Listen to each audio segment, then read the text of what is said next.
Me presento entonces.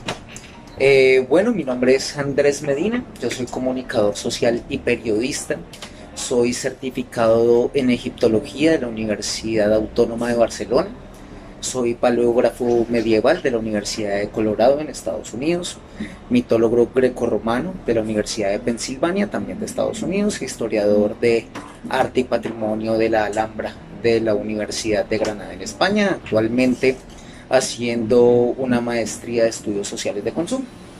El autor Antoine Danileu, en el libro de mitos y dioses de la India, digamos que nos ilustra bastante bien sobre el tema cosmogónico de la religión hindú y ahí nos presenta el origen de Krishna y el origen de esta fe, esta confesión religiosa, en el que nos dice naturalmente que hay una triada, hay una trinidad muy similar incluso a la que tiene eh, el catolicismo, incluso con funciones muy equivalentes, en el que está el Padre, el Hijo y el Espíritu Santo, pero en el hinduismo está Brahma, Vishnu y Shiva, cada uno con su respectiva consorte, y de esta triada está Vishnu, y Vishnu es el único dios hindú que puede encarnar.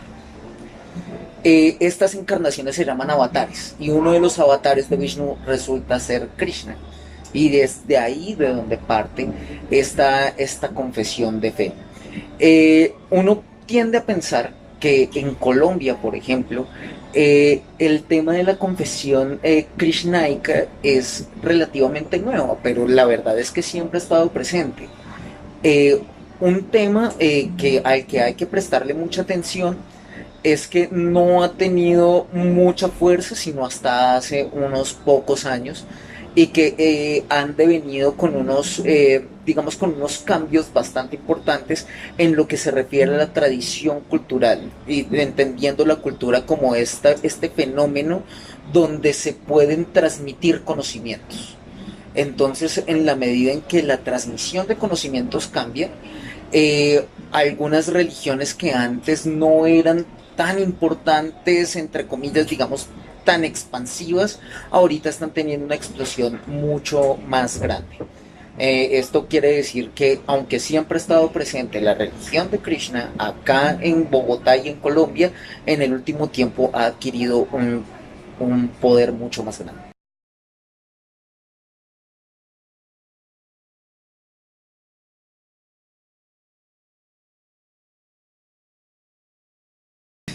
Pero digamos que puedo pseudointerpretar un poco el fenómeno por el que pasa la Iglesia Católica últimamente.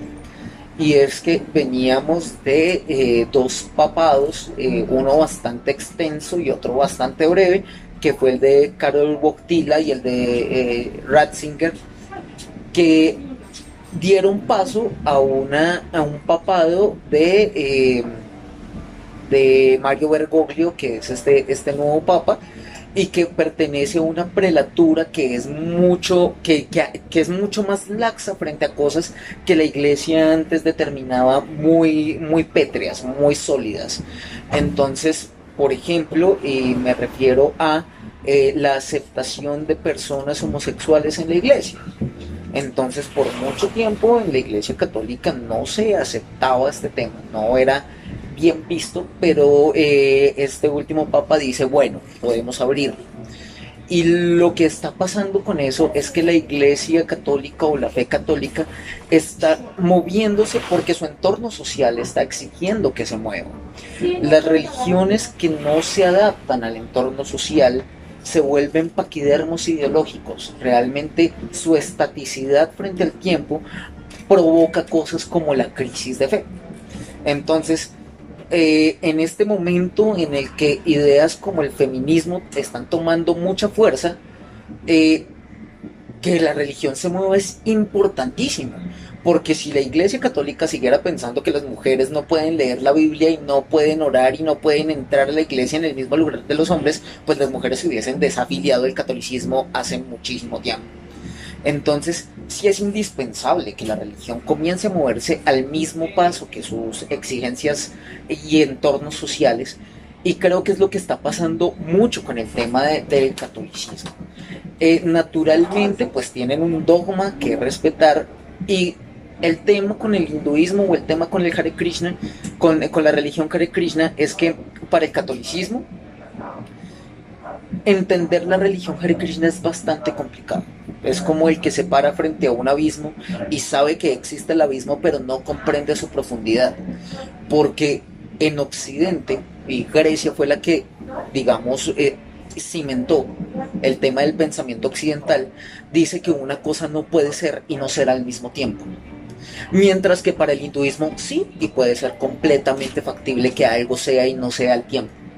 Entonces, una diosa que es la diosa de la creación puede ser al mismo tiempo la diosa de la guerra y puede ser al mismo tiempo la diosa de la destrucción. Y para ellos no hay ningún problema. Para el catolicismo no, porque el catolicismo es esencialmente occidental. Y esos procesos de ambigüedad no puede manejarlos demasiado bien. Luego creo que ahorita el catolicismo está en una oportunidad impresionante para poder entrar más que en el respeto por las otras religiones, en el aprendizaje mutuo que se puede tener por otros cultos.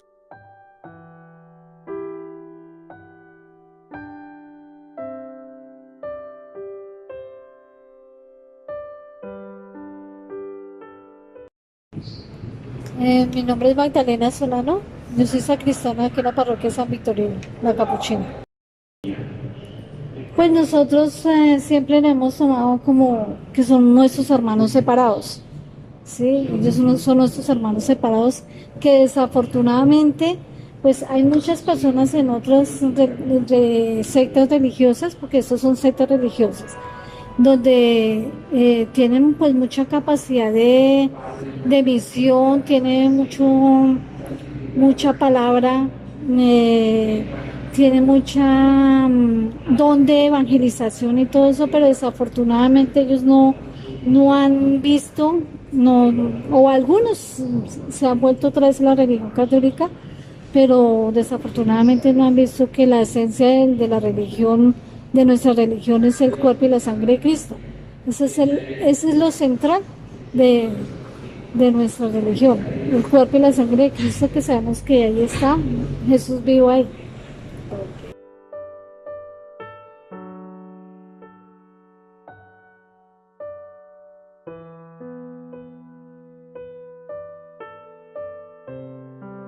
Podríamos decir que la religión católica todavía es el centro de las religiones acá en Colombia, y a partir de la Constitución, en el artículo 19 que dice, se garantiza la libertad de cultos. Toda persona tiene derecho a profesar libremente su religión y difundirla en forma individual o colectiva. Todas las confesiones religiosas e iglesias son igualmente libres ante la ley. Esto quiere decir que a partir de este artículo creado en 1991 se abre la brecha a nuevas diversidades religiosas, que hasta el día de hoy siguen surgiendo cada día más, pero aún así el catolicismo en Colombia tiene la hegemonía comparadas a otras religiones. En todo el mundo, eso ha pasado y eso desde hace muchos años, incluso desde que empezó a subir el movimiento en Occidente. Sí. Claro, sí, siempre ha habido ataques por parte del fanatismo, ¿sí? Religioso. Hablemos no digo todos, pero sí, por ejemplo, varias vertientes de la iglesia cristiana, ¿sí? o católica, pero más que todo es como por la parte más que tiran más hacia el extremo, ¿no? Y los católicos no es mucho, lo que pasa es que el catolicismo, ellos incluso la mayoría venimos de familias católicas, de familia católica, ¿sí? Lo que pasa es que los católicos son más abiertos, pero si hay otros, sí, por ejemplo, también por parte de los musulmanes, en otras partes también, no es que los acepten mucho, ¿sí? Cosas así.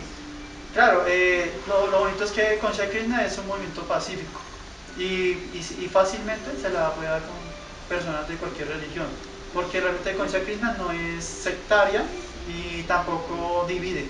Realmente Concha Krishna provee más información, ¿sí? Incluso a las religiones.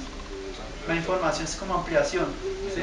Entonces como que por eso que aquí vienen personas de diferentes religiones, porque saben que algo les falta para su proceso, que tienen en su religión, pero a ellos les falta algo, entonces como que vienen aquí y sí, y acá venido frailes y todo, ¿sí? Eso es lo que ha hablado, ¿sí? Sí, claro. Y ellos dicen, no, es que realmente todo lo que nosotros hemos aprendido, ¿sí? Nuestra religión realmente es igual que la de ustedes, sino que ustedes tienen algo más amplio, y uno sigue aprendiendo más, y todo empata, ¿sí?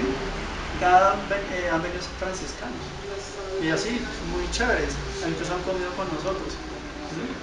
Es muy bonito. Realmente nosotros somos como unión y diversidad, nosotros no somos... No. Hay que dejar en claro que, a pesar de ser una religión que permite un amplio desarrollo espiritual, no es la única que permite tener este complemento a cada una de las diversas religiones. Comprender asimismo la actual diversidad que existe en este tipo de comunidades o religiones en el país.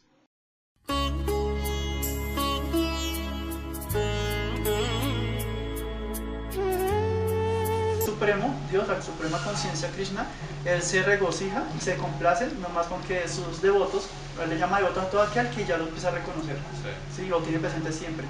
Entonces le hacen adoración, ¿sí? Porque él dice que él no reclama adoración, o sea, dice que Dios nunca reclama adoración. Y hay seres humanos que sí la reclaman, ¿sí? Sí. Entonces, hablemos de los poderosos, pero él nunca reclama adoración, y él solamente deja que nosotros hagamos lo que tenemos que hacer, sea lo bueno o lo malo. Sí, claro, aquí tenemos que pagar karma, el precio, la justicia infalible, pero entonces él dice que no interviene en los asuntos materiales, sino que sí lo hace a través del karma, y esa es una de las que se llama la justicia infalible.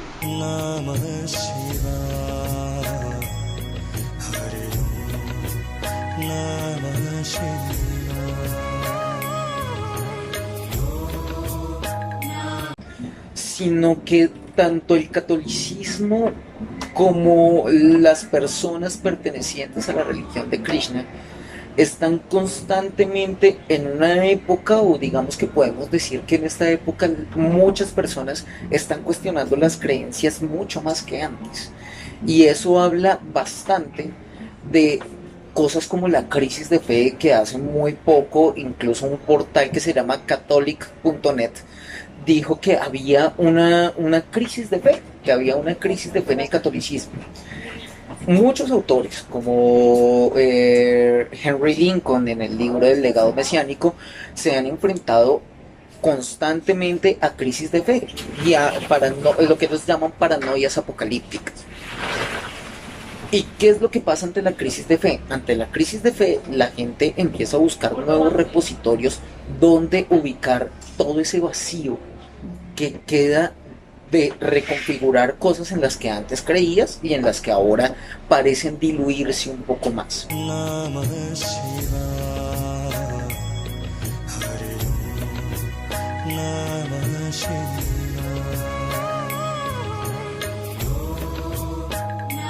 Teniendo en cuenta pues todo lo que hemos hablado de la cultura Hare Krishna y que lo que dice es un ejemplo de mirar como esta religión como un abismo, que lo vemos pero no sabemos qué es lo que hay detrás de eso.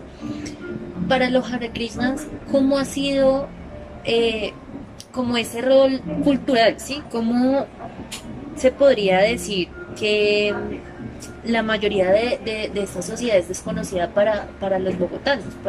Tengamos en cuenta en Bogotá. Bueno, esa pregunta me hace acordar de una anécdota histórica bastante curiosa. Y es que cuando Adriano, un emperador de Roma, quería poner límites al catolicismo, que ya se había fundado, en Inglaterra o en lo que ahora es el Reino Unido, él puso un muro, que fue el muro de Adriano. Y dijo básicamente: lo que está de aquí para abajo es católico y lo que está de ahí para arriba no lo es. Y lo que estaba de ahí para arriba era una comunidad, una cultura, que hoy en día son los celtas y son reconocidos como los celtas.